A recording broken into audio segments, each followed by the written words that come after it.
We had a definite thing that we tried to, when we were putting clothes together, we tried to have that Ayres look. A good, in this part of the country, substantial look. Something that everybody could wear that was nice looking and complimentary. Something that we approved of, that we thought it would be good for people who lived in this area to look this way, to promote the Ayres look. One of the things that Mrs. Rice did was she was always seeking trends. No one could pick up on what was coming, and she looked every place for it. The person on the street, newspaper articles, Women's Wear Daily. Not a week would pass without several clippings in my mailbox of, look into this, know more about this. This is coming, this color is coming. I think Mrs. Rice would go into market and analyze the market on a whole, and then she would decide from what she saw what was going to be the Ayres look for that season. It was never overstated, it was always understated, and a refined elegance. Oftentimes it would have to do with the designer that she had chosen that year to be the representative of that Ayres look. So when she was in market, perhaps there was something she saw that she just knew that had to be it. So there was always an outfit that was kind of the Ayres look. We did the State Fair fashion show every August. And of course, it was in the old women's building at the State Fairgrounds, which was not air conditioned. And it had the long runway with kind of a circle at the end. And in the middle of that circle was Mrs. Butts, who played the organ. And at the other end of the runway was this small little room that had a window air conditioner, and that was the only air conditioning.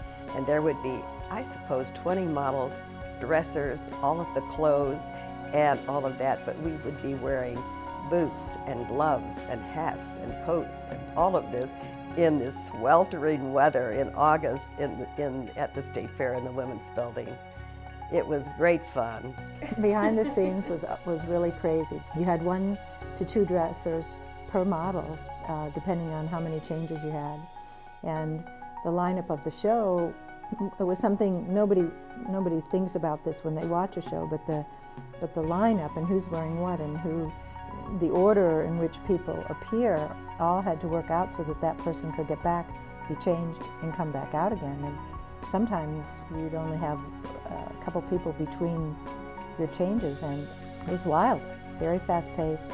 But I think that was part of the excitement. You know, were you really going to walk out there with your shoes on? Were you really going to have that buttoned? Because they were literally zipping you up as you walked back out.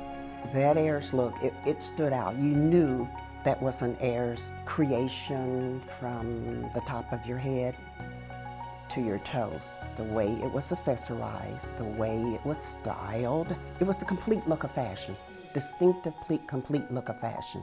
The formal fashion shows, which we more often would do outside of the store, and that would be for organizations that wanted Ayres to do the show for them. So that was fun and exciting.